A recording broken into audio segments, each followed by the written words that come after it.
پاکستان میں جو قانون نافذ ہے وہ یہ ہے، چاہے یہ کہ وہ نافذ نہیں ہے بالفعل، لیکن ہے، قانون کی کتاب میں تو موجود ہے کہ قادیانی اپنے کوئی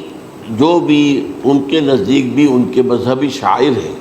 ان کو مسلمانوں کی شکل میں برملا علی الاعلان ادا نہیں کر سکتے، کیونکہ وہ تو دھوکہ دونی بات ہو گئی کہ لوگ سمجھیں گے یہ مسلمان ہی ہے۔ ہماری پوری جو نیشنل اسمبلی اس کے فیصلے کے تحت قرار دیا گیا بالاتفاق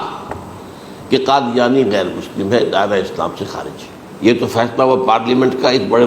پیمانے، بعد میں پھر ضیاء الحق صاحب کے زمانے میں یہ تو ہوا تھا، آپ کو معلوم ہے، بھٹو کے زمانے میں،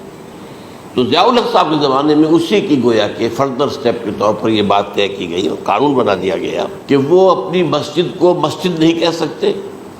اور مسجد کی صورت پر نہیں بنا سکتے کہ گزرنے والے کو یہ خیال ہو کہ یہ مسجد ہے۔ اسی طرح وہ اگر کوئی اسلامی شاعر کا ارتکاب کریں گے علی الاعلان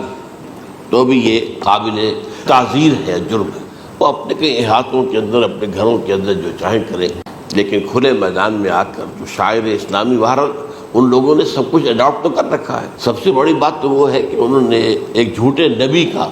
اقرار کیا ہے کہ وہ نبی ہے، اس نے ہمارے درمیان فصیل ہائی کر دی ہے۔ اب جو اس کو مانتے ہیں ان کے نزدیک ہم کافر ہیں، کہ حالانکہ قائد اعظم کا کتنا بڑا احسان تھا کہ چودھری ظفر اللہ خان کو انہوں نے فارن منسٹر بنایا پاکستان، لیکن جب ان کا انتقال ہوا ہے قائد اعظم کا